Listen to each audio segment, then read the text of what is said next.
Baik, terima kasih kepada saudara moderator.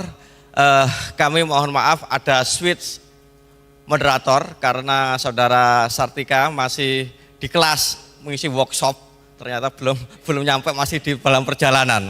Nanti switch dengan tema saya. Baik, yang saya hormati para pimpinan universitas serta guru besar serta para tamu undangan yang kami muliakan. Hari ini kongres yang ke-12 ini adalah titik perjalanan sejak 2009 hingga hari ini yang kita konsisten merajut gagasan-gagasan, pikiran-pikiran yang berkembang di dalam masyarakat. Ibu, Bapak, Ibu sekalian, di sini telah terkumpul 198 makalah. Dan itu tepuk tangan untuk pemakalah yang ada di belakang ini ya. Ini menandakan bahwa pikiran-pikiran Pancasila tidak hanya lahir di dalam ruang-ruang akademik, tetapi juga percikan-percikan api Pancasila ini tumbuh di dalam Karang Taruna, dalam kegiatan-kegiatan masyarakat sipil yang berdoyong-doyong untuk datang di kongres yang kita cintai ini. Perlu Bapak Ibu catat, 2009 kongres pertama, rekomendasi kita adalah pentingnya pendidikan Pancasila di pendidikan tinggi. Maka Undang-Undang Pendidikan Tinggi mengakomodasi yang namanya pendidikan Pancasila menjadi pelajaran wajib. Serta kongres yang ketiga, rekomendasinya adalah pentingnya lembaga tentang Pancasila. Maka lahirlah 2017 tentang unit kerja Presiden pembinaan ideologi Pancasila. Dan nanti kita harapkan ada sebuah rekomendasi yang penting untuk Republik di masa depan, dan nanti sidang forum lah nanti yang akan membahas bersama dengan narasumber dan pemakalah. Yang saya hormati Bapak Roky Gerung, kami persilakan duduk di meja kita. Tepuk tangan untuk semuanya. Makasih Pak. Yang kedua, Saudara Airlangga dari Universitas Airlangga, kami persilakan maju di depan. Ya. Yang ketiga, Agus Wahyudi, ya dari Bulak Sumur, kami persilakan. Silakan, Pak W. Dari Blitar.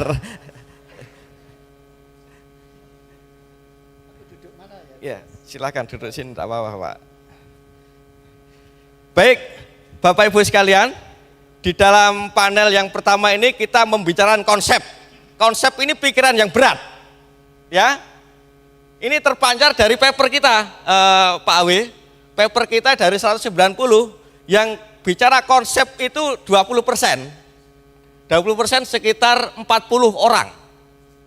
Yang terbanyak adalah tema panel yang kedua, soal praksis. Jadi memang bicara konsep itu yang berat ternyata. Karena kita akan mendiskusikan konsep Republik. Ya. Maka di sini telah hadir Bapak Agus Wahyudi, Bapak Roky Gerung, dan Pak Airlangga. Beliau ini adalah secara konseptual mempunyai prinsip-prinsip yang penting di dalam Republik ini. Dan maka kami persilahkan, ada satu pertanyaan dasar. Ya, ada satu pertanyaan dasar, kenapa the founding father kita, bapak bangsa kita, memilih Republik. Padahal di dalam negara kita konsepsi yang sudah existing adalah kerajaan di masa lalu. Maka saya sitir pidato Insinyur Soekarno pada 1 Juni.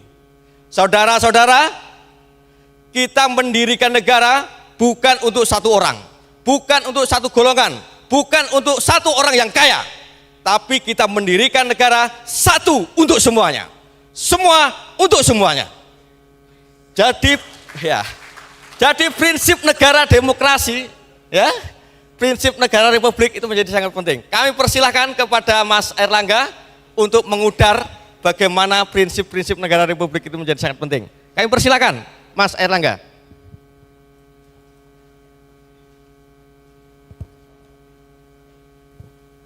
Tes. Oke.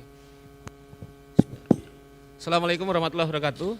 Selamat pagi kita semuanya. Saya terima kasih sudah diundang dalam forum yang terhormat ini. Sebelum saya mendiskusikan soal Pancasila, mungkin saya sedikit aja, Bung, mohon maaf, mengoreksi apa yang Bung utarakan. Bahwa Indonesia ini bukan didirikan oleh founding father, tapi the founders of republic. Jadi Indonesia ini adalah negara awal yang mengalami dekolonisasi pasca Perang Dunia Kedua, yang sejak awal muncul dengan konsepsi demokratik modern. Bukan hanya laki-laki yang menjadi pendiri republik, tapi juga banyak kalangan perempuan. Begitu. Nah, saya mencoba untuk memulai diskusi saya ini dengan pembicaraan kami tadi malam di warung kopi Pusat Studi Pancasila itu. Itu saya ngomong begini, kalau zaman Orde Baru, mengapa kemudian kita diajarkan berbagai banyak kemudian ajaran-ajaran moral Pancasila yang diperas menjadi 36 butir Pancasila, dan itu sangat menyakitkan misalnya pada saya pengalaman waktu SD. Kenapa? Karena kemudian kalau saya tidak hafal 36 butir Pancasila, saya nggak naik kelas. Dan ada teman-teman saya nggak naik kelas. Sehingga kemudian hampir semua anak sekolah zaman Orde Baru tahun 80-an itu harus hafal 36 butir Pancasila. Tapi kemudian setelah 98, setelah Soeharto lengser, saya yakin di antara ruangan ini tidak hafal 36 butir Pancasila. Bahkan sila pertama berapa butir? Bisa disebutkan kalau kemudian kita ngerepek Google. Buka Google baru bisa. Tapi kalau enggak, langsung top of mind, apa 36 butir Pancasila?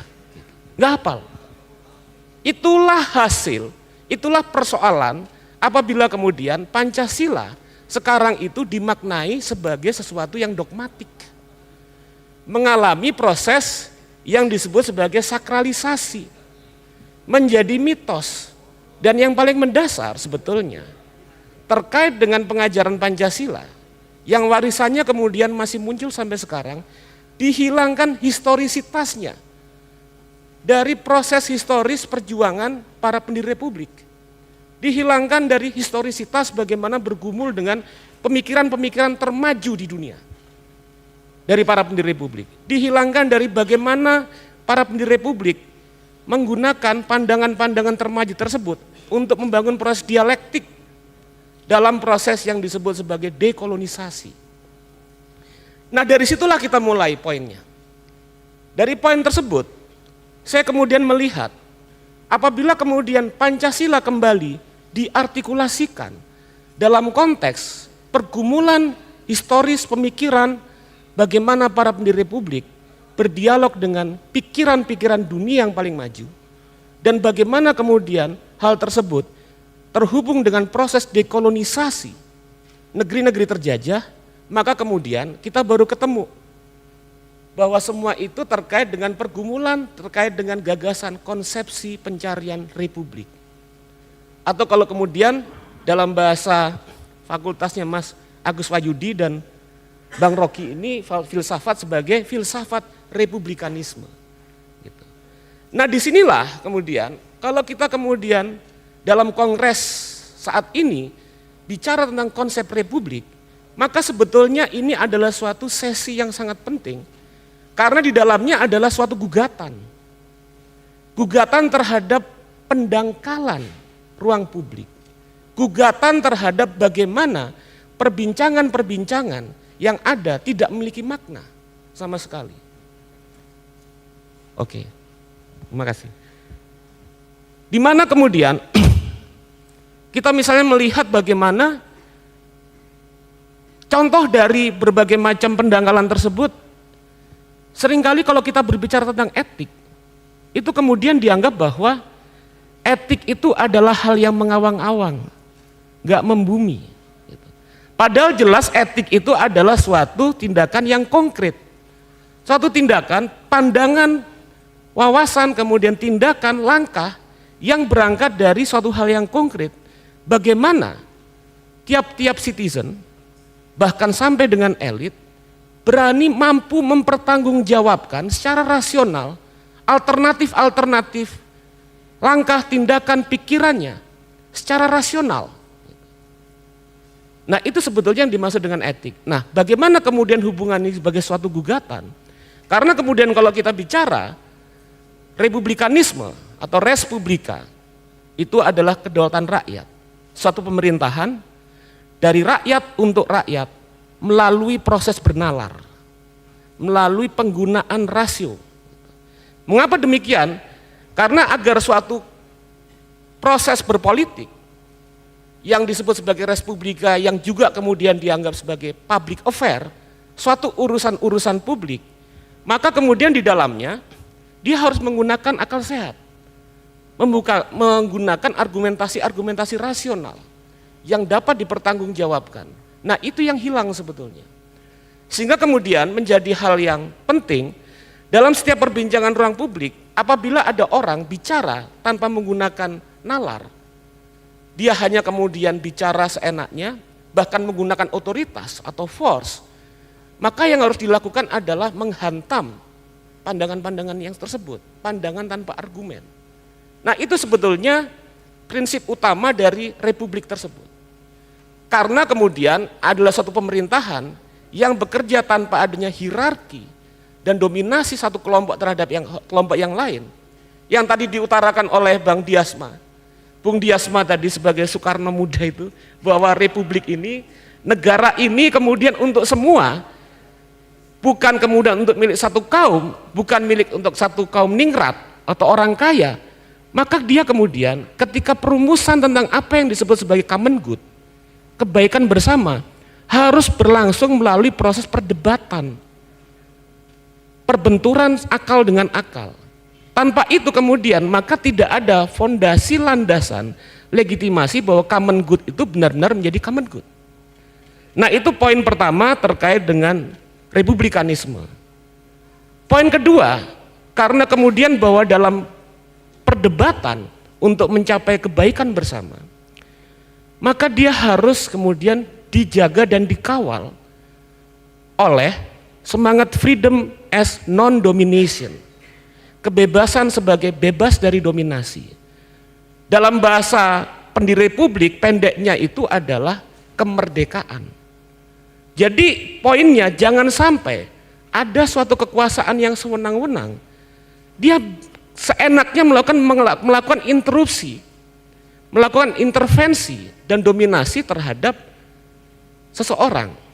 Nah disitulah kedaulatan pikiran menjadi hal yang sangat penting, menjadi bagian dari kemerdekaan itu. Dan disitulah kemudian dijaga oleh yang namanya rule of law. Rule of law dalam konteks adalah adanya power sharing, adanya kemudian pembagian kekuasaan, adanya check and balances. Nah semuanya itu yang kemudian pelan-pelan tergerus, hilang dalam kondisi sekarang.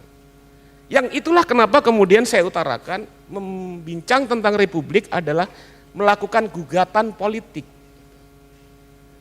Dalam konteks kemudian pencarian tentang apa yang baik bagi kehidupan bersama melalui perdebatan, bukan hanya soal kompromi, tapi benturan dan perdebatan tentang apa itu yang baik, maka kemudian tidak boleh ada intervensi sewenang-wenang yang dilakukan kepada satu kelompok atau suatu orang atau warga negara.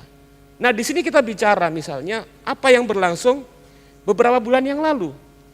Bagaimana kemudian ketika kita mencoba untuk menggunakan hak pilih kita dalam momen yang paling penting memilih pemimpin, itu kemudian ada intervensi misalnya isu-isu terkait dengan misalnya intimidasi, paksaan.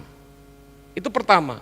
Kedua, bagaimana kemudian upaya-upaya terorganisir melalui akal-akalan, melalui olah-olah, untuk kemudian menggunakan bantuan sosial untuk manipulasi dan memperdaya publik. Nah ini penting karena apa? Kalau kita lihat landasan republik ini, itu juga menjadi bagian poin paling mendasar kalau kita bicara tentang Pancasila. Apa itu Pancasila? Pancasila sila keempat. Kerakyatan yang dipimpin oleh hikmah kebijaksanaan dalam permusyawaratan perwakilan. Kerakyatan adalah proses bertemu bersama dalam ruang publik untuk berdebat tentang kebaikan suatu kebijaksanaan, suatu kebijakan atau dinamika politik, kerakyatan hal tersebut hanya bisa dipimpin oleh hikmah kebijaksanaan apabila tidak ada dominasi atau kekuatan sewenang-wenang di luar diri warga negara untuk membatasi pilihan-pilihan rasional. Itulah kemudian yang berlangsung dalam proses intimidasi yang dilakukan oleh banyak kalangan terhadap warga beberapa bulan lalu. Itu juga yang dilakukan persoalan terkait dengan misalnya penggelontoran bantuan sosial yang dilakukan dalam waktu yang sangat berdekatan dengan pemilihan umum, dengan election. Nah, ini sebetulnya apa yang berlangsung beberapa bulan lalu terkait dengan MK itu, menurut saya itu adalah suatu pengingkaran dan pengabaian hal-hal yang paling fundamental, yaitu apa? Sila keempat, Pancasila. Nah, bagaimana kemudian menempatkan Pancasila itu bukan hanya semata-mata kalau dalam kajian-kajian hukum konvensional sebagai sumber dari segala sumber norma hukum, bukan itu. Tapi Pancasila sebagai landasan kritik. Mengapa? Karena historisitasnya itu berpijak pada pencarian dialektik pendiri republik tentang makna hidup dalam nation state. Nah, selanjutnya kemudian kalau kita lihat fondasi republikanisme itu juga muncul dalam konteks tentang hidup bersolidaritas. Nah, saya kemudian mengutip misalnya ada salah satu pandangan menarik dari salah seorang filsuf perempuan namanya Hannah Arendt. Hannah Arendt ini menulis buku yang sangat bagus yang judulnya The Human Condition. Dalam The Human Condition dia mengutarakan aktivitas manusia itu terkait dengan gawean, kerja itu bisa ada 3 level. Ada works, ada labor, ada works, ada action. Labor, manusia sebagai animal laborans. Untuk dia kemudian memenuhi kebutuhan dirinya sehari-hari. Untuk bisa makan, untuk bisa melangkah, untuk bisa hidup. Nah, itulah kerja yang disebut sebagai labor. Nah, kedua adalah works. Works itu adalah instrumen untuk membuat peradaban, untuk membuat satu hal. Misalnya kerja itu works sebagai instrumen membuat meja, membuat bangunan segala macam. Yang paling penting itu adalah action. Karena action itu kemudian hanya tercipta dalam ruang publik, dalam public sphere. Karena kemudian dalam konteks mulai dari peradaban republikanisme polis Yunani, disebut oleh Hannah Arendt ini bahwa action dalam publik itu adalah menciptakan hal-hal yang baru, yang bekerja melalui dengan aktivasi power, kekuasaan sebagai bentuk keterlibatan secara plural, secara beragam dari masing-masing warga negara untuk membangun kehidupan yang lebih baik, hidup yang bermakna. Nah, dalam konteks inilah maka kemudian menurut saya bahwa itu yang sedang mengalami krisis dalam kondisi politik kita sekarang. Krisis terkait tidak ada hal-hal yang bermakna dalam proses pembentukan republik di era sekarang. Nah, ini konsepsi besarnya terkait dengan pemikiran. Bagaimana para pendiri republik kita misalnya kemudian masuk untuk menjalani dalam pengalaman membangun republik. Teks pertama yang bicara tentang republik itu ditulis oleh Tan Malaka. Tan Malaka itu menulis buku judulnya Naar de Republik Indonesia. Menuju Republik Indonesia. Di situ disebutkan tentang beliau tidak menjelaskan secara kontemplatif tentang republik, tapi beliau kemudian menawarkan suatu agenda-agenda politik. Agenda politik yang sebetulnya sejalan dengan republikanisme.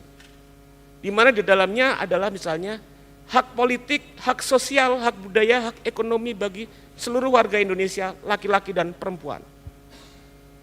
Kemerdekaan berserikat, pembentukan dewan pabrik, kontrol terhadap bagaimana kemudian pemerintah terselenggara dalam wilayah politik dan wilayah ekonomi.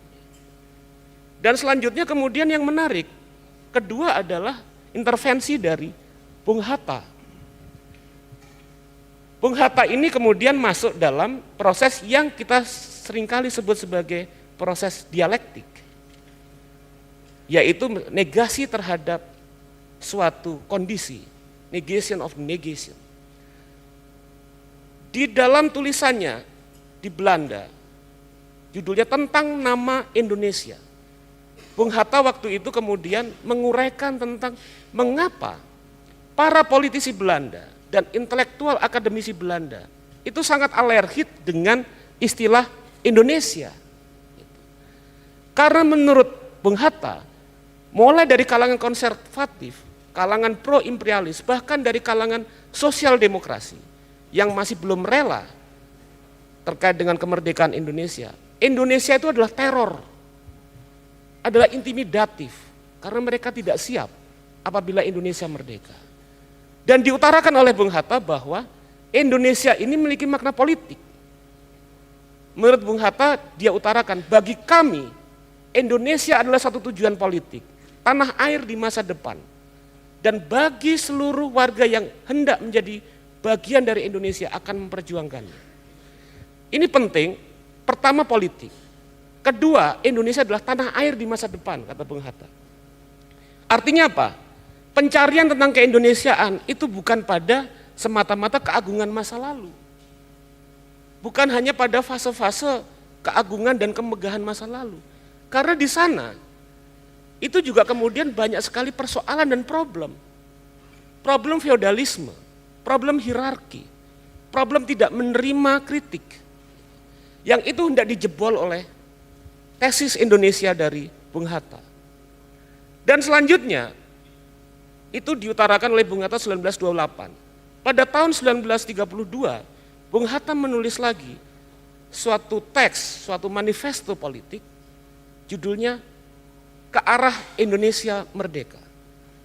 Dia mengutarakan ada dua hal yang menjadi bagian utama dari tujuan Indonesia. Pertama yaitu adalah yang disebut sebagai kebangsaan kerakyatan. Jadi menurut beliau, menurut Bung Hatta, kebangsaan itu adalah suatu hal yang substansial. Bahkan kalangan-kalangan partai politik di Eropa sekalipun yang menekankan pada perjuangan internasionalisme, kata Bung Hatta, dia tetap dalam dirinya mengedepankan kebangsaan. Nah, tapi kebangsaannya bukan kebangsaan ningrat. Bukan kebangsaan yang menekankan bahwa satu pemimpin dirinya memiliki keistimewaan yang esensial untuk menundukkan yang lain. Bukan kebangsaan intelektual. Dengan klaim pengetahuan, dia bisa seenaknya memerintah seluruh rakyat, tapi kebangsaan kerakyatan. Kebangsaan yang dimana tidak ada ketimpangan, ketidaksetaraan, tidak adanya hierarkis antara satu kaum dengan kaum yang lain, dan memperjuangkan segenap kebutuhan-kebutuhan dan aspirasinya melalui benturan-benturan berbasis rasionalitas. Dan selanjutnya yang penting, beliau mengutarakan kedua adalah demokrasi. Nah, dalam konteks demokrasi ini, Bung Hatta tidak melihat hanya pada apa yang berada dalam dunia luar, tapi beliau mengutarakan bahwa demokrasi itu kemudian secara historis berpijak pada sejarah kebangsaan kita. Bahwa dalam tradisi kita ada yang mengenal namanya demokrasi berbasis rapat. Kedua adalah demokrasi berbasis protes. Ketiga adalah semangat untuk saling tolong-menolong. Nah, ini adalah bagian perjalanan penting tentang republik. Dan ketiga, juga kemudian diutarakan oleh Bung Karno. Bung Karno kembali bicara, tesis-tesis politiknya bicara secara dialektik argumennya. Beliau mengutarakan pada saat Bung Karno awal menjadi tokoh pergerakan nasional, beliau kemudian mengutarakan tentang dalam tulisannya nasionalisme, Islamisme, Marxisme. Bung Karno mengutarakan bahwa Bima Arya saat ini kemudian sedang muncul. Dia kemudian sadar, bangun dari tidurnya dengan perasaan tidak enak, perasaan tidak nyaman terkait dengan hidup politiknya, hidup ekonominya, hidup sosialnya, hidup budayanya. Kesadaran itu muncul dari pengetahuan dan keyakinan. Nah, dari situlah kemudian berlangsung apa yang disebut sebagai dialektiknya kolonialisme dan antikolonialisme. Nah, beliau mengutarakan kemudian tesis republikanisme, yaitu yang disebut sebagai Marhaen dan Marhaenisme. Marhaenisme, sosionasionalisme, dan sosiodemokrasi. Secara selanjutnya ditambahkan terkait dengan ketuhanan. Nah, itu adalah sumber utama kalau kita bicara tentang Pancasila. Saya menulis buku tentang Bung Karno, saya utarakan bahwa Pancasila itu adalah kondensasi, pemadatan bagaimana sejarah, pemikiran, dan historisitas perlawanan bangsa Indonesia pada era kolonial dan tampil kembali menjadi tujuan republik pada era kemerdekaan. Yang beliau utarakan, Bung Karno utarakan sebagai jembatan emas. Pada ujungnya terjadi penyempurnaan susunan masyarakat Indonesia. Gitu. Nah, dalam konteks ini saya mengingat penjelasan dari Bung Hatta tahun 1977 dalam tulisannya, judulnya Pengertian Pancasila. Jadi buku ini khusus, karya ini khusus diberikan kepada Mas Guntur. Karena pada waktu itu banyak kontroversi perdebatan apakah kemudian Bung Karno atau bukan yang menampilkan pertama Pancasila. Kata Bung Hatta, iya Bung Karno. Gitu. Nah di situ kemudian yang saya mau jelaskan bahwa dipadatkan, oke. Nah yang mau saya jelaskan bahwa Pancasila itu kemudian tidak bisa hanya kemudian dipotong-potong semata-mata sebagai moralitas sempit dari 5 sila, tapi pemadatan di mana 5 sila itu adalah proses dialektik. Di dalamnya ada yang disebut negation of the negation. Di sana dalamnya adalah unity of the opposite. Di dalamnya ada perubahan, transforming from quantity to quality force. Yang di dalamnya kita bisa melihat bahwa misalnya antara sila kedua dan ketiga. Pendeknya misalnya internasional humanisme atau humanity sebetulnya. Humanity, internasionalisme, dan nasionalisme. Ada proses dialektik bahwa pemajuan kebangsaan Indonesia hanya bisa terbangun melalui perluasan kesadaran internasional. Karena kemudian pada waktu itu upaya untuk melakukan perubahan sosial mendasar dari era antikolonial hanya bisa disupport oleh perjuangan revolusioner sifatnya internasionalis. Dan juga kemudian antara sila keempat dan sila kelima. Bahkan sila pertama dan kedua itu juga harus kita lihat sebagai suatu unity of the opposite.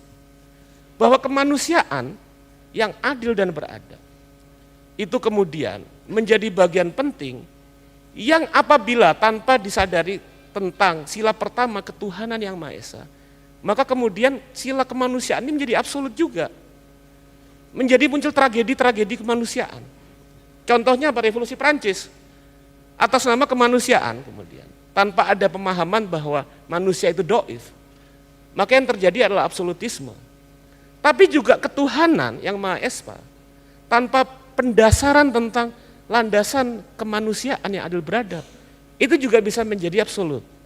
Nah persoalan itu yang penting. Nah poin yang paling penting terakhir, yang mau saya utarakan bahwa republikanisme dalam konteks Pancasila ini tidak statis, tapi dinamis. Dia harus addressing persoalan-persoalan penting, utama yang menjadi persoalan saat ini. Persoalan antroposin, bagaimana kemudian keserakahan aktivitas manusia dalam wilayah ekonomi, dengan sistem kapitalisme berbasis ekonomi karbon, itu kemudian berpeluang menghancurkan bukan hanya kemanusiaan, tapi juga bumi secara keseluruhan. Climate change, nah itu yang belum disadari oleh banyak kalangan. Terkait dengan kemudian ethic of care atau etika kepedulian, tentang bagaimana kemudian kepedulian terhadap perempuan, sikap para elit terhadap isu utama yang penting sekarang, seperti apa? RUU PRRT, pekerja rumah tangga. Itu bagian yang paling penting kalau kita bicara Pancasila. Peduli enggak kita pada orang-orang yang paling marginal, orang-orang yang paling bawah, orang-orang yang kalau kata Bung Karno itu Marhaen dan Sarina. Peduli enggak misalnya kita dengan orang-orang yang termarginalkan terkait dengan isu-isu utama. Bagaimana kemudian nasib petani dalam konteks misalnya proses pembangunan yang kerap kali mengalami proses yang disebut sebagai perburuan rente dalam kebijakan. Peduli enggak kita terhadap nasib buruh yang misalnya dalam berbagai macam undang-undang yang kita kritik pada waktu kemarin, undang-undang cipta kerja, justru kemudian bagaimana investasi dan pasar lebih diutamakan dengan pengorbanan warga dari bagian kaum marhaen yang disebut sebagai kaum buruh.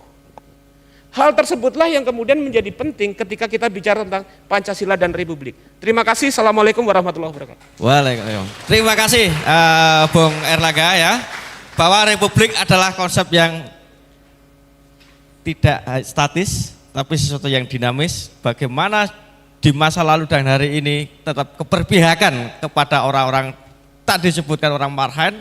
Kalau bahasanya John Rawls itu adalah orang-orang yang tidak beruntung ya.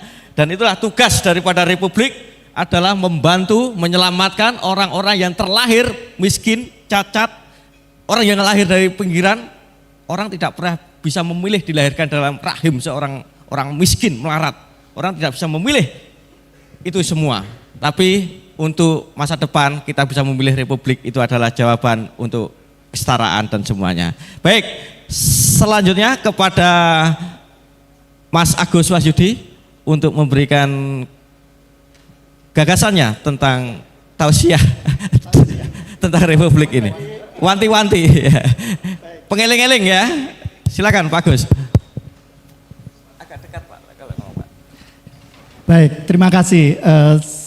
Ini tadi si Erlangga di awal sudah mulai menyerang Rocky, jadi saya ingin tahu nanti tanggapannya seperti apa. Saya tidak ikut-ikut, jadi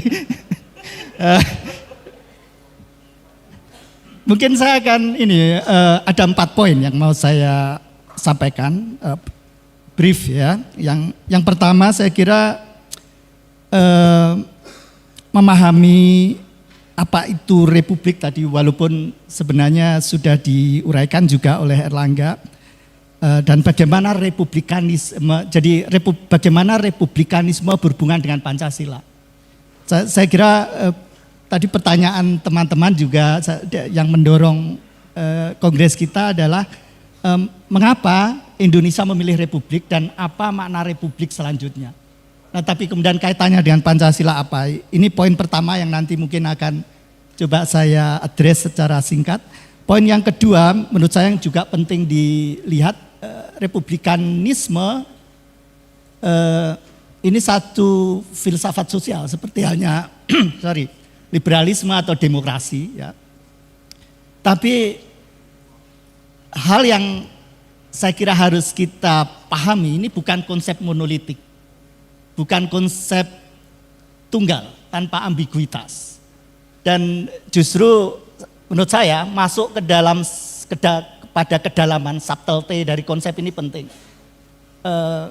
Sering dan kita amati dalam banyak kesempatan pembicaraan Pancasila, orang menggunakan label-label besar dengan cara yang sangat membagongkan kalau bagi dunia akademik ya. Jadi saya mengatakan Pancasila bertentangan dengan liberalisme atau jadi sering saya apa yang kau maksud dengan liberalisme? Apa yang kau maksud dengan republikanisme? Jadi ini poin kedua, dan mungkin setelah kongres ini paling enggak kita punya pemahaman kalau ditanya mana yang datang lebih dulu dalam sejarah pemikiran, republikanisme dulu, demokrasi dulu, atau liberalisme dulu. Ya, kalau Pancasila tentu hadir dalam proses itu. Ya. Nah, poin ketiga yang mudah-mudahan singkat juga, menurut saya penting membahas hubungan antara teori moral dengan Pancasila, teori metaetik, karena republikanisme dan hampir semua filsafat moral itu juga mengandaikan ada pelajaran etik di situ dan asumsi-asumsi tentang metaetik. Tapi Pancasila sendiri di mana posisinya? Terakhir, poin keempat yang mudah-mudahan singkat juga, saya akan mengajukan argumen kira-kira bahwa definisi operasional dari Republik Indonesia kemungkinan besar adalah Republik Marhaen. Tapi apa yang kita maksud dengan Republik Marhaen? Jadi republikanisme tadi yang dimaksud Erlangga dari segi filsafat sebenarnya ini gagasan yang idenya pertama-tama adalah untuk mencegah dan mengurangi kesewenang-wenangan kekuasaan atau abuse of power. Ya. Dan misalnya kita akan melihat juga perbedaan konstruksi republik di Amerika dengan di Perancis nanti dan juga di Italia yang pengertian freedom, Bapak Ibu mungkin pernah mencatat berapa kata merdeka atau bebas disebut dalam pembukaan kita, ya.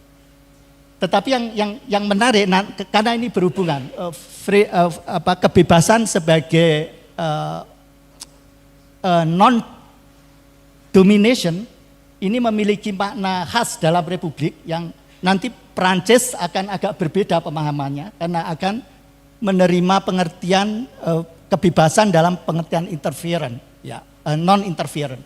Nah, Bapak Ibu yang nggak familiar dengan filsafat, freedom itu dimaknai dua, ada freedom from dan freedom to. Freedom from domination itu misalnya mengapa kita merdeka, memerdekakan diri, ya. Karena hidup dalam struktur penjajahan kita nggak akan pernah bebas. Atau mengapa slavery, perbudakan kita hapuskan?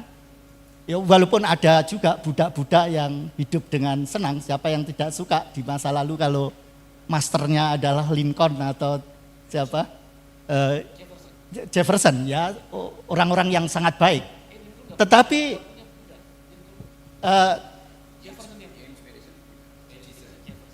ya, tapi poin kita nanti juga gitu, dalam struktur perbudakan ada orang-orang yang merasa menjadi budak is fine.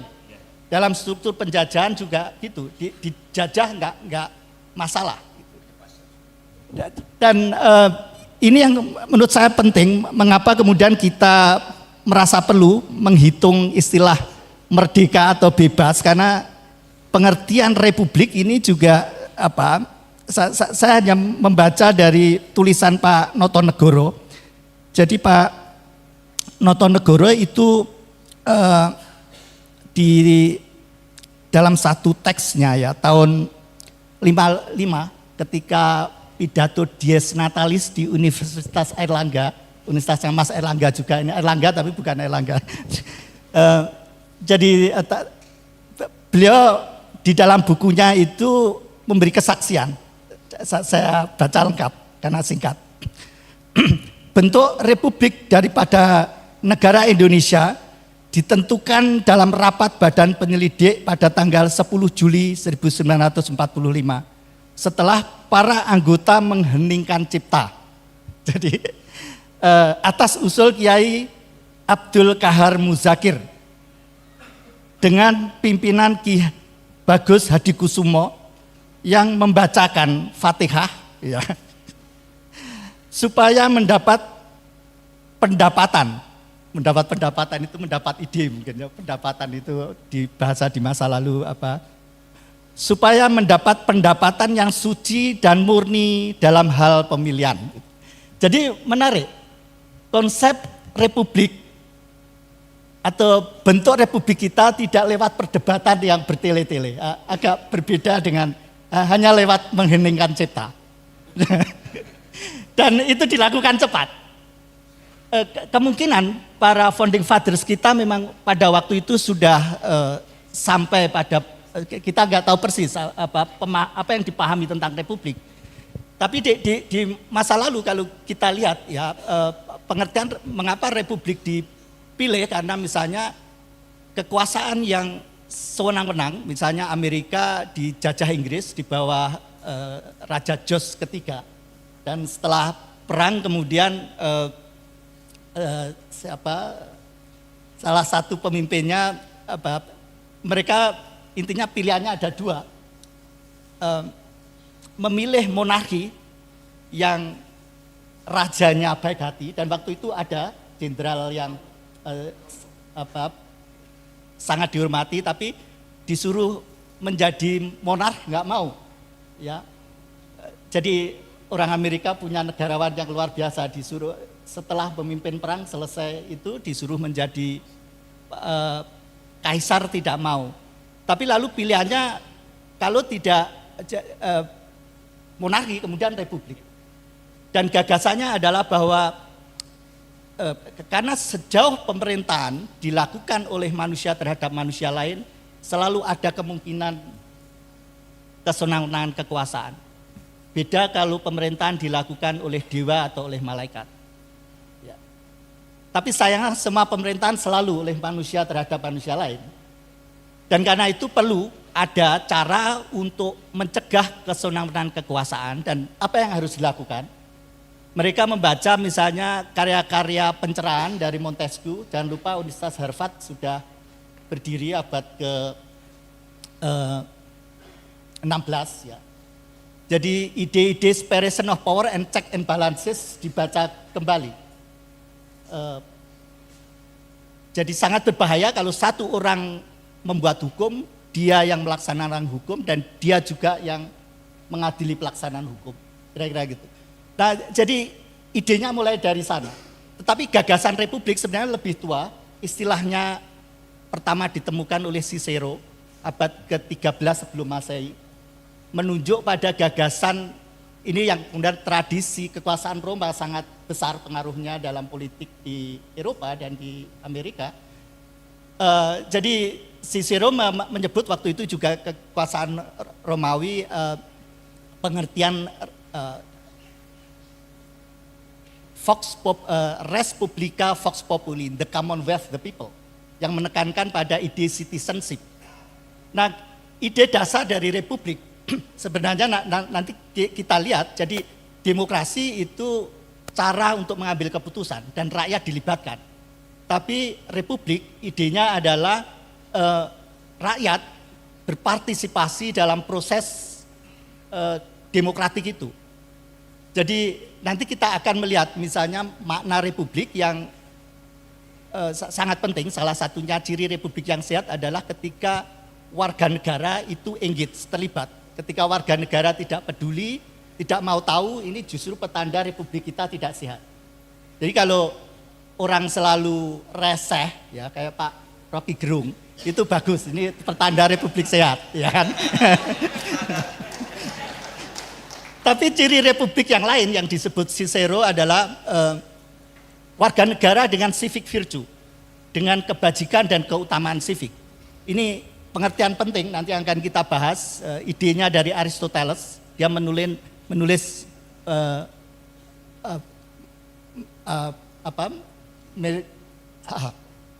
yang jadi membuat daftar tentang virtues, whatever. Jadi etik Nicomachean apa Mas? Nicomachean etik. Aku enggak, tapi apa itu diajarkan di Fakultas Filsafat bagi yang tertarik belajar filsafat ya. Ya. Nah, nanti butir-butir itu sebenarnya akarnya dari sini ya, tetapi etik enggak hanya ini. Ya. Jadi civic virtue itu penting. Virtue itu seperti misalnya kejujuran ya. Kalau tentara keberanian, courageous, compliant, kepatuhan pada hukum, segala macam. Nah, tetapi kita tahu nanti virtues itu bukan teori tindakan, ya. Tapi anyway, mengapa kemudian Aristoteles percaya bahwa republik yang baik adalah ketika warga negara nanti diajarkan, ya, ditanamkan dengan nilai-nilai keutamaan ini.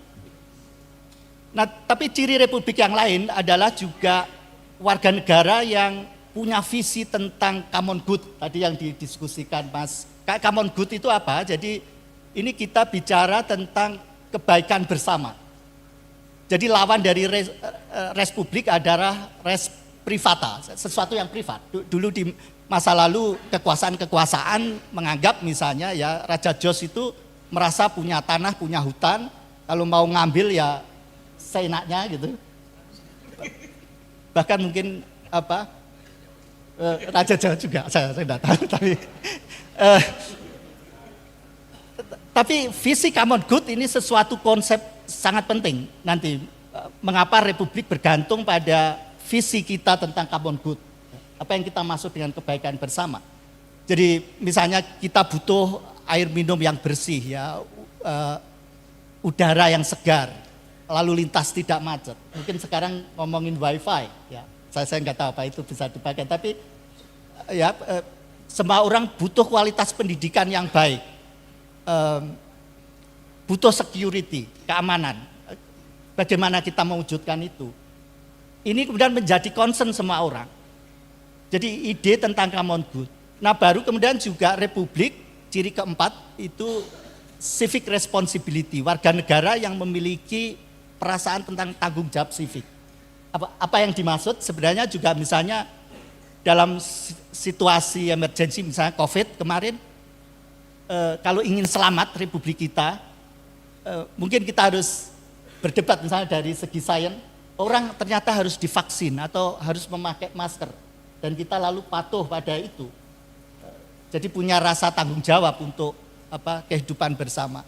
Nah ini hal-hal yang nanti penting, saya kira ide dasar Republik sebenarnya mengatasi kelemahan demokrasi melalui koalisi rakyat yang citizen ya, yang lebih kuat, yang harus aktif ya dengan ciri-ciri itu. Jadi at the end of the day harapannya, karena Republik nanti bukan hanya bicara tentang separation of power and check and balances, tapi juga misalnya kita bicara tentang kekuatan keempat dari media massa yang juga harus didorong mengapa bebas, perlu bebas, tidak boleh dan tidak bisa berada dalam kungkungan kekuasaan yang namanya pers, media massa, dan masyarakat sipil. Jadi ini konsep-konsep penting yang jadi ini satu kompleks sistem yang melibatkan losi power yang sangat kompleks gitu, dan karena itu Republik modern ini berbeda dengan Republik awal di Roma, dan kemudian juga perkembangan baru yang kita pelajari sebenarnya orang bicara tentang the new Republic revival, jadi kebangkitan Republik baru yang idenya adalah ide non-dominasi itu diperluas bukan hanya pada sektor politik tapi juga sektor privat dan ekonomi. Dan anyway sebenarnya ini sering juga teman-teman berdiskusi, kemarin ada satu naskah mungkin ada kesalahpahaman menganggap multikultural atau gagasan liberal tentang manajemen pluralisme, ya manajemen keragaman itu dianggap sebagai Pancasila. Saya kira ini salah paham. Justru saya kira kalau nanti melihat kelemahan dari multikulturalisme adalah melihat identitas seolah-olah sebagai fix dan given. Identitas itu evolving, ya, dan juga yang lemah dari teori multikultural atau teori liberal ini, mereka lupa dengan relasi kuasa. Relasi kuasa itu terbentuk dalam dua, ada relasi subordinasi, ada relasi tadi yang dimaksud dengan opresi, ya, relasi opresi atau dominasi. Nah, relasi subordinasi itu subjek tahu dirinya di bawah kehendak orang lain, you know you are under the will of others. Tetapi self atau kedirianmu itu tidak merasa diblok oleh orang lain. Kamu merasa relasimu baik-baik saja. Ini yang membuat nanti misalnya dalam struktur patriarkis, kaum perempuan merasa hidupnya baik-baik saja. Walaupun kenyataan nanti kita mentarget 30% anggota parlemen perempuan, itu tidak pernah tercapai. Ya, ada struktur sedemikian rupa yang membuat karena relasi kuasa itu keadaan ya nanti ide kesetaraan dan kebebasan manusia nggak bisa terwujud. Tapi juga yang dimaksud dengan relasi opresi adalah satu situasi ketika subjek tahu dirinya di bawah kehendak orang lain, you know you are under the will of others. Tapi kamu mulai menyadari bahwa relasinya sudah sangat antagonistik. Dan ini biasanya yang melahirkan nabi-nabi, melahirkan para aktivis pergerakan, mungkin orang-orang kayak Pak Jito, Mas Rocky, dan dan reformasi kita mendorong sebenarnya gagasan-gagasan dan ide-ide kesetaraan ini. Nah, Bapak Ibu sekalian, jadi ini penting saya kira republikanisme di Eropa muncul dulu, tapi ini lagi-lagi bukan gagasan yang monolitik, ada banyak teori dan ide. Baru kemudian kita tahu liberalisme berkembang kuat di Amerika ya, dan Eropa, jadi negara-negara pada umumnya intinya menekankan pada freedom of conscience ya, kebebasan berpikir, termasuk nanti ekstensi pada market freedom ya, kebebasan pasar. Tapi juga liberalisme klasik berbeda dengan liberalisme modern. Kalau membaca John Locke, John Stuart Mill, dan itu berbeda dengan Robert Nozick, dengan John Rawls, dengan yang misalnya bicara arti penting negara dalam mengintervensi pasar. Karena kalau market dibiarkan tanpa rule ya, unconstrained, Eropa mengalami itu.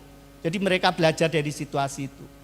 Nah, di Barat demokrasi diliberalkan, baru liberalisme didemokrasikan. Jangan lupa demokrasi awal di Amerika itu misalnya orang kulit hitam tidak berhak memilih. Kaum perempuan baru berhak memilih awal abad 20. Ya. Jadi karena gagasan dari ide-ide ini lalu transformasi sosial muncul.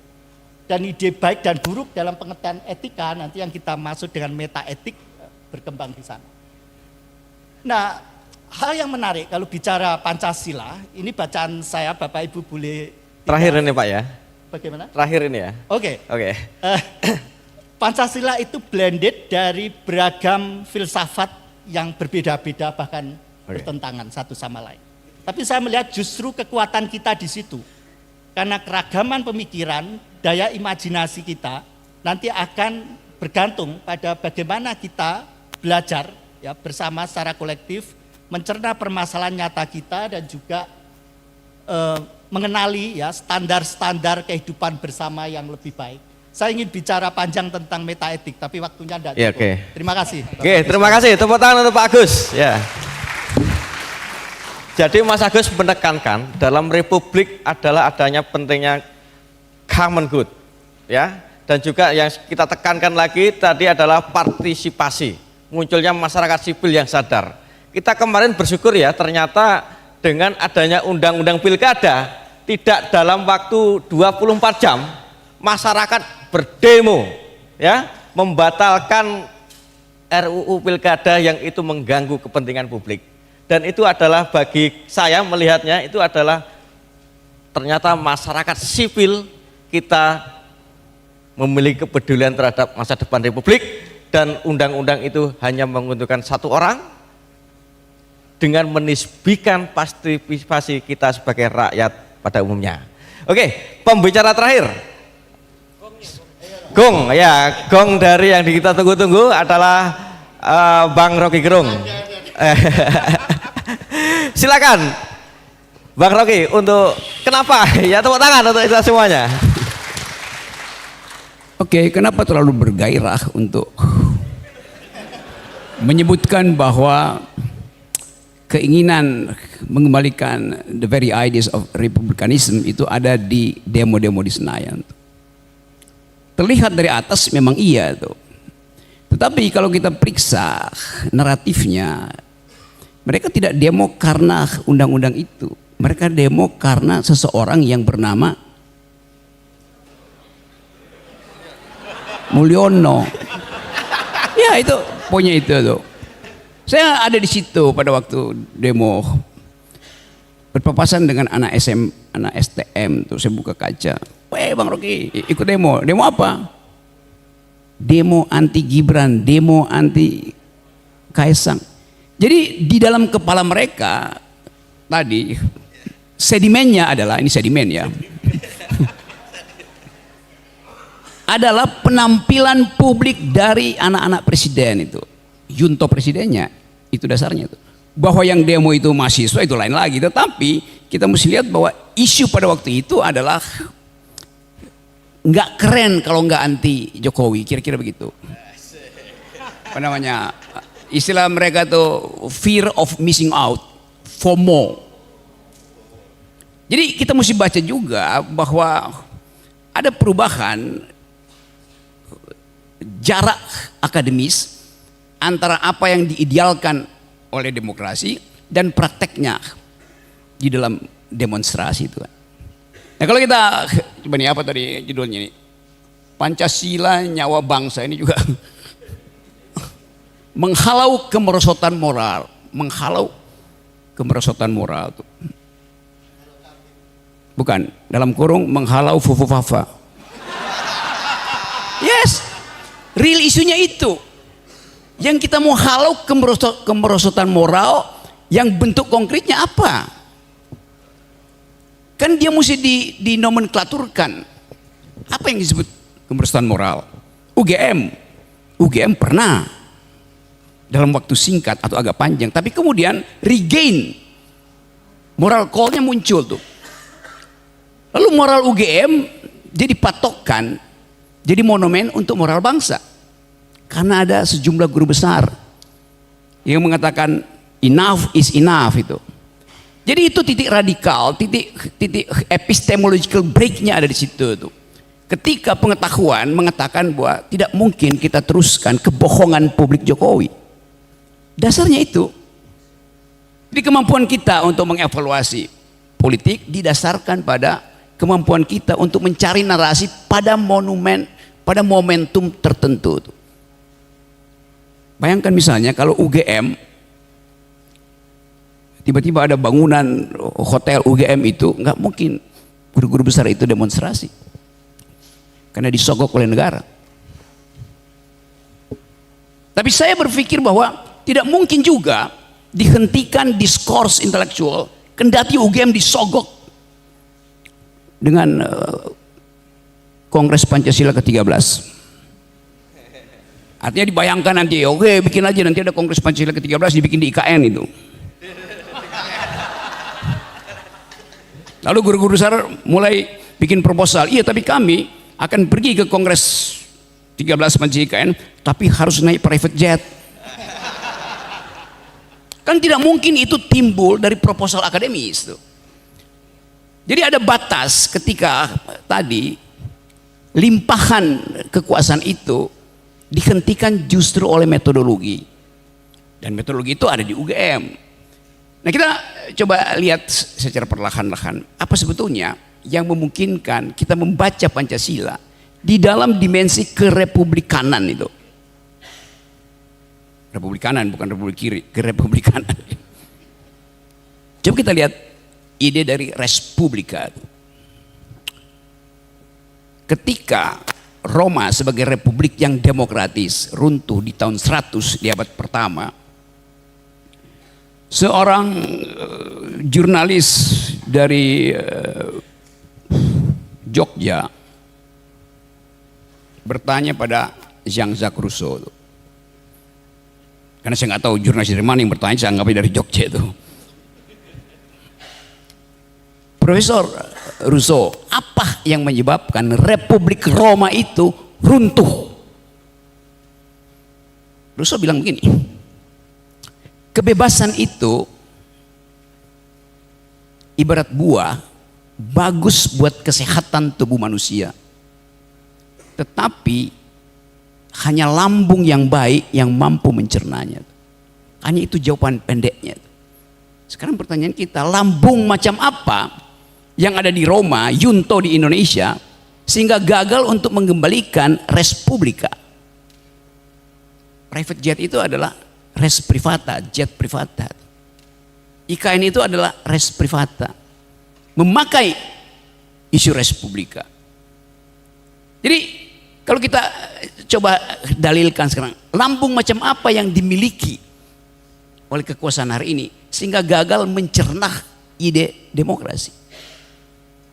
Mungkin memang gak ada lambung, karena dari mulut sampai anus isinya adalah usus. Tidak ada pencernaan. Yes. Jadi kita bicara di situ. Padahal lambung dari republik adalah tadi public sphere. Lambung dari republik adalah ide tentang common good. Tapi lambung itu diisi oleh mereka yang hanya mampu mencerna asam sulfat. Ya. Yang bahkan masih menunggu momentum November untuk jadi anggota DPRD, jadi bupati. Jadi saya mesti terangkan bahwa yang disebut sebagai pendangkalan moral yang harus dihalau, yang pertama tadi adalah lambung pemerintah. Yang kedua ada talk show. Talk show itu sumber bukan kerusakan. Sumber pertama di mana moral itu dianggap sekedar kata benda, bukan kata kerja. Itu yang kita lihat dalam semua talk show, tuh nggak ada mutu tuh. Setiap hari saya 7-8 kali diundang oleh TV. Tapi sudah bisa bayangkan, saya akan bertemu dengan para demagog. Ya. Tetapi ada kenikmatan juga untuk menghalau para demagog ini nih. Hobi saya menghalau para demagog. Jadi kalau kita bertemu dengan para pedagog hari ini, itu artinya ada harapan bahwa the Republic of Ideas bisa menghalau the Republic of Fear hari-hari ini. Kita ada dalam kecemasan Republic of Fear tuh. Ketidakpastian, ada transisi dari Jokowi ke Prabowo tanpa kita kenal apa yang akan terjadi. Jadi kemampuan berpikir para founding parents kita, betul tadi, bukan founding fathers karena di situ ada minimal 3-5 orang perempuan di situ.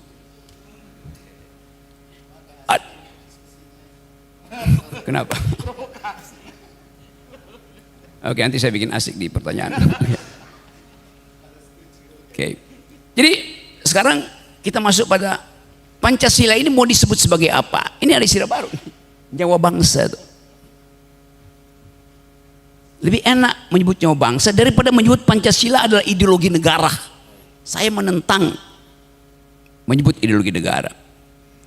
Karena nggak ada di dalam ketentuan undang-undang bahwa Pancasila itu ada ideologi negara. Nggak ada. Anda baca konstitusi nggak ada. Mana ada undang-undang yang bilang Pancasila adalah ideologi negara? Nggak ada. Tetapi kita bisa sedikit bikin diskresi bahwa yang kita sebut ideologi adalah falsafah. Oke, Bung Karno bilang Pancasila adalah ya Weltanschauung, Vision de Bon, philosophical foundation. Artinya Pancasila kita tempatkan di dalam kondisi diskursif, tidak final, tapi menimbulkan percakapan itu. Nah, pada waktu Pancasila diucapkan oleh Bung Karno dengan yang setiap minggu dia jadikan sebagai pelajaran di RRI, dipidatokan itu Pancasila yang pedagogis. Kenapa? Ya karena yang ngajarin adalah sang pedagog, dia ngerti arah pembicaraan itu. Jadi Bung Karno mengajar sendiri bangsa ini sebagai pedagog dengan ide yang dia kumpulkan dari seluruh pikiran dunia. Pancasila itu bukan asli Indonesia, Pancasila itu adalah kompilasi dari semua pemikiran dunia. Ateisme ada dalam Pancasila yang namanya humanisme. Marxisme ada dalam Pancasila yang namanya keadilan sosial. Nasionalisme ada dalam Pancasila, persatuan Indonesia itu. Jadi semua pikiran dunia ada di situ. Karena itu Pancasila kemudian jadi semacam regulatif ideal, kalau kata Immanuel Kant, untuk menuntun atau jadi paradigma untuk menuntun ilmu-ilmu teknis di bawahnya kan. Itu pada waktu Bung Karno mengucapkan itu, dia tahu bahwa rakyat ini memerlukan semacam sense of missionary engagement, keterlibatan misionaris itu. Karena kita nggak tahu, sebagian dari kita nggak ngerti mau ngapain. Jadi masuk akal kalau pada akhirnya Bung Karno mengatakan saya penyambung lidah rakyat Indonesia. Memang benar.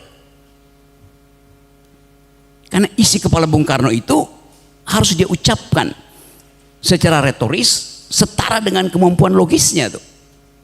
Itu yang terjadi. Karena itu kita kalau kita dengar Bung Karno, betul-betul di dalam pikirannya ada dialektika Di dalam pikirannya ada koherensi sekaligus. Di dalam pikirannya ada versi keadilan sosial yang diucapkan terus-menerus. Datang dari secara otentik dari cara dia paham tentang Pancasila. Pancasila di era Bung Karno adalah sebuah pedagogi itu. Di era Pak Harto dia berubah Pancasila itu. Dia menjadi persyaratan untuk menapis lawan politik. Kan jadi instrumen akhirnya kan. Proposisi-proposisi Pancasila itu diucapkan oleh semua menteri itu tanpa mereka mengerti bahwa Pancasila itu adalah ideologi, kalau kita pakai bahasa sekarang itu dalam pengertian yang terbuka, untuk menghasilkan percakapan, bukan untuk didoktrinkan. Yang terjadi begitu pada era Soeharto, era Orde Baru. Setelah era reformasi kita mencoba untuk memberi isi baru pada Pancasila itu, karena ada problem-problem baru soal gender equality, soal ecological footprint, environmental disaster segala macam. Jadi kita hidupkan Pancasila itu di dalam upaya untuk tetap dalam pengertian ada mission sacre di situ, ada misi suci di situ tuh. Sesuatu yang kita ingat bahwa semua bangsa itu diikat oleh semacam misi suci di situ. Tetapi dalam perkembangan kita lihat bagaimana yang kita sebut mission sacre itu, sense of missionary engagement, mengalami reifikasi, mengalami pengkeras kepalaan. Apa bisa nggak teman-teman begitu reifikasi itu? Iya, pengkeras kepalaan. Kenapa dia mengalami pengkeras kepalaan? Karena dia tidak mampu lagi untuk didiskursifkan, macet diskursis selama reformasi. Kenapa? Ya udah demokrasi, ngapain? Nah sekarang ada keperluan itu karena tadi ada moral call untuk menghalau kemerosotan moral itu. Jadi betul-betul kalau kita mulai masuk di dalam sedikit wilayah filosofi, tadinya Pancasila itu semacam reinen Vernunft, pure reason, konstruksi filosofi. Sekarang dia jadi praktisen Vernunft, kebutuhan untuk mengevaluasi etika politik. Jadi fungsi itu yang saya kira lebih baik kita ucapkan hari ini.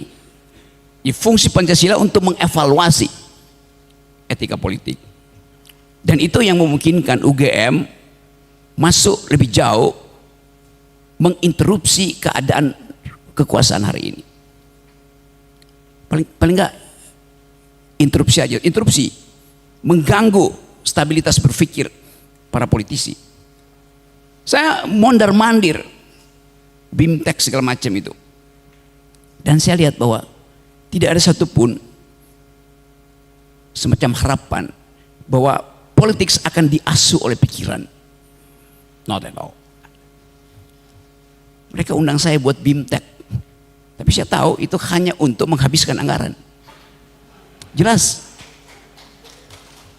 Jadi conditional ini yang buat saya hari-hari ini menjadi relevan kalau kampus bring politics kembali ke kampus. Dasarnya begitu. Nah kalau setelah kita seminar hari ini dan kita pastikan bahwa Pancasila akan jadi ide praktis, ide penuntun praktis, pertanyaannya adalah paper yang Anda tulis sejauh ini itu akan jadi proposal akademis, proposal oposisi, atau proposal proyek. Ya Anda kan menulis 120 karya ilmiah, mau apa itu? Mau dipakai sekedar sebagai pengantar untuk nyari proyek di Pemda yang lagi menunggu 1.200 triliun dari APBN kita? Kan hanya itu. Jadi dari awal kita tahu bahwa kemampuan kita untuk menjaga momentum ini harus dievaluasi oleh diri sendiri. Kita dengar keterangan tentang apa itu ide republik, apa itu ide demokrasi. Tetapi begitu kita sampai di daerah masing-masing, kita dipanggil rapat oleh Muspida. Tolong buatkan proposal. Untuk apa? Untuk makan siang gratis itu. Saya mau ucapkan ini di awal. Karena kita tahu bahwa negeri ini dengan segala macam perlengkapan akademis yang kita punyai, dengan saja kemampuan berpikir teoritis yang kita punyai, pada akhirnya akan berhadapan dengan minimnya anggaran belanja negara. Itu akan membuat moral kita itu retak. Dalam keretakan itu kita dibujuk untuk berhenti menjadi oposisi, berhenti berpikir, kan dasarnya itu kan. Nah, jebakan-jebakan material ini yang saya kira layak kita bicarakan. Dalam kesempatan ini kan tadi ada ibu guru dari Bekasi itu, dan kalau kita tanya kenapa ibu guru dari Bekasi ada di sini dengan papers itu tuh, kasih dia kesempatan untuk bicara misalnya. Kenapa ada teman-teman dari Karang Taruna tuh yang ada di sini? Karang Taruna itu kan semacam KNPI junior tuh.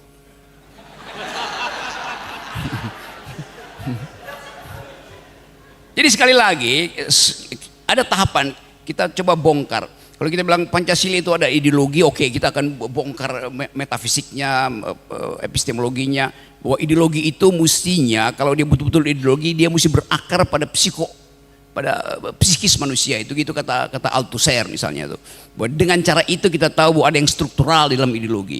Tetapi buat sementara kita tahan itu sampai Kongres Pancasila ke-13 lah, karena yang sekarang adalah keinginan kita untuk mengevaluasi bangsa ini karena memang betul kita mau halau kemerosotan moral itu. Jadi rumuskan lebih dahulu apa yang disebut kemerosotan moral.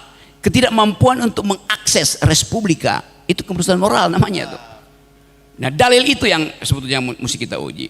Kalau kemarin saya pergi kemarin ceramah muter-muter ke Papua, saya tanya pada orang Papua, kalian Pancasila? Iya, Pancasila tuh. Oke. Tapi kalau saya suruh pilih, mana lebih mulia bagi kalian? Sila ketiga atau sila kedua? Sila ketiga apa Pak Rocky? Persatuan Indonesia. Sila kedua apa? Kemanusiaan yang adil dan beradab. Bagi kami lebih penting kemanusiaan yang adil dan beradab. Dia paham karena situasi meminta dia untuk mengucapkan, meminta teman-teman Papua ini supaya Republik Indonesia ini mengutamakan kemanusiaan yang adil dan beradab di Papua tuh. Itu sosial imperatifnya kan begitu. Tapi nanti Pak Jokowi pidato, tidak ini persatuan Indonesia. Iya, kita tahu ide persatuan itu.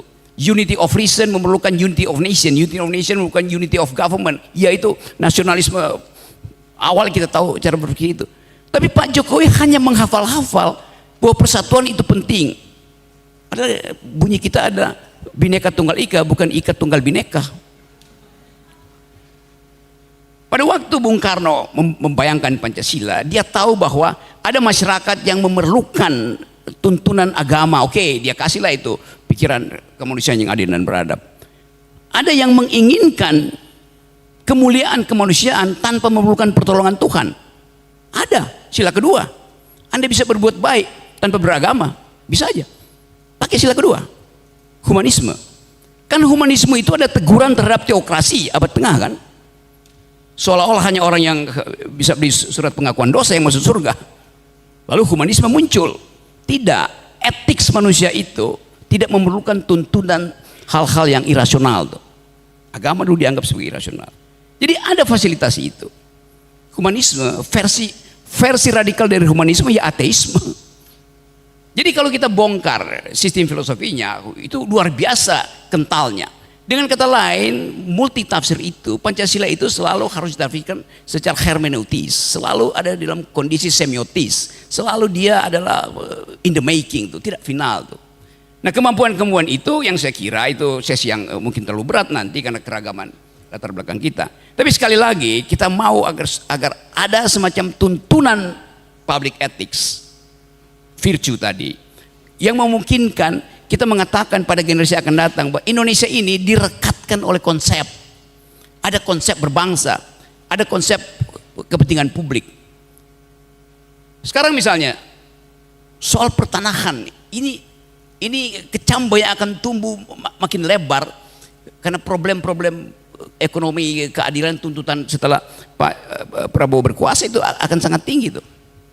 Kita misalnya kalau kita lihat apakah Pancasila memungkinkan ada akumulasi kapital? Nggak ada ide akumulasi kapital dalam Pancasila. Tapi faktanya amandemen Undang-Undang Dasar kita memastikan ada 3 player di dalam upaya kita untuk menghasilkan kemakmuran. Satu adalah korporasi, ada disebut di dalam undang-undang. Yang kedua BUMN, yang ketiga adalah koperasi. Kedudukan mereka setara. Tetapi untuk menghasilkan pertumbuhan, pasti yang diuntungkan pertama motornya adalah korporasi, bukan BUMN atau bukan koperasi. Coba kita tagihkan itu pada Pak Prabowo misalnya. Pak Prabowo akan bikin, karena Jokowi meninggalkan utang dan APBN tahun depan itu harus ada 3.600 triliun, 1.200 akan dikirim ke daerah, habis. 1.000 dipakai untuk bayar utang, habis. Tinggal 800 triliun dipakai buat makan siang gratis, 400 triliun. Tinggal 400 triliun. Bagaimana negara mau bekerja dengan ruang fiskal 400 triliun coba? Jalan keluarnya gampang, cetak uang. Tetapi efek inflasinya itu di depan mata. Amerika cetak uang ada soal, karena uang dia itu beredar seluruh dunia. Uang kita itu keluar dari Bandara Cengkareng udah nggak laku. Itu masalahnya kan. Jadi ini sesuatu yang struktural sekali lagi. Nah, bagaimana mengatasi itu? Ya penghematan, apalagi mau dihemat. Jadi kita bayangkan kesulitan awal dari sebuah republika yang res publikanya itu diatur oleh res privata. Artinya diunggulkan lagi korporasi untuk mempush 8% itu kan. Tidak ada pertumbuhan yang dihasilkan oleh UMKM, nggak ada. Di Amerika sekarang lagi problem, bagaimana menghasilkan pertumbuhan. Kamala Harris menjaminkan UMKM, small business akan saya utamakan. Tapi itu di Amerika. Yang janjinya pasti ditepati itu. Kan dicatat. Di kita apa dasarnya itu? Impactnya secara sosiologis adalah market ekonomi kalau 8% growth-nya, artinya market ekonomi akan masuk sampai ke level kultural. Akan ada kolonisasi culture oleh sistem. Kata Habermas begitu kira-kira. Jadi keadaan itu memungkinkan kita membaca dari sekarang bahwa Respublika akan gagal lagi di era ke depan. Secara akademis, bagaimana kita hentikan itu? Taruh proposal keadilan sosial. Bagaimana mulai proses keadilan? Ya protes. Bagaimana protes? Ya demonstrasi. Jadi kita dipanggil lagi untuk mulai mempersiapkan demonstrasi pasti harus dilakukan untuk memelihara Respublika. Karena nggak ada cara lain. Akumulasi adalah hak dari korporasi. Oh ya, karena itu market ekonomi boleh untuk menentukan efisiensi itu. Supply demand ditentukan oleh market ekonomi. Tetapi Indonesia tidak dirancang menjadi negara libertarian. Karena itu tidak boleh market ekonomi berubah menjadi market society. Itu bertentangan dengan Pancasila. Jadi conditional ini yang seharusnya diucapkan dengan baik oleh mereka yang menulis paper, pergi ke daerah, pulang dari kongres ini, terangkan ini kondisi sosial kita itu yang akan membatalkan ide tentang Respublika. Jadi bukan kita mulai merencanakan demonstrasi, tapi memang akan terjadi, itu soalnya. Karena APBN adalah batas dari ambisi politik presiden siapapun itu. Jadi yang terakhir, kita mau memelihara semacam community of thought di sini, dipromosikan melalui Fakultas Filsafat, dan saya ingin semester depan buka perkuliahan umum dan pastikan bahwa teori keadilan menjadi mata kuliah satu universitas itu. Mau di fakultas mana? Saya pernah kuliah di Fakultas Hukum, saya pernah kuliah di Fakultas Teknik. Saya nggak pernah kuliah di Fakultas Kehutanan karena bermasalah. Ini kehutanan ini. Seberang ini. Jadi diskurs ini harusnya tiba ke Presiden Prabowo bahwa UGM memikirkan dari awal kondisional di masa depan. Masa depan yang tinggal 5 tahun itu tuh. Jadi poin-poin ini harusnya ditulis juga oleh koran supaya kita tahu bahwa ada sesuatu yang ingin kita hasilkan dari pertemuan yang sebut aja semi akademis ini. Dan kemampuan UGM untuk menjadikan isu ini sebagai isu sentral untuk mengatur kabinet harusnya tiba di meja di meja Presiden Prabowo dalam minggu ini kan. Kan Pak Prabowo bingung ini mau bikin kabinet jenis apa itu. Apakah Menteri Keuangan itu dari tradisi monetaris atau tradisi fiskal? Itu juga udah mesti kita tuntun. Secara Pancasilais, Menteri Keuangan itu harus datang dari tradisi fiskal, bukan dari tradisi monetaris. Tetapi kebutuhan anggaran itu memerlukan politik monetaris, yaitu datang ke Amerika, minta dolarnya ada di Amerika masalahnya. Jadi kita lihat bagaimana kompleksitas persoalan di kita. Saya hanya menguraikan itu karena saya anggap ini bukan talk show. Terima kasih. Oke, terima kasih untuk Pak Rocky Gerung ya.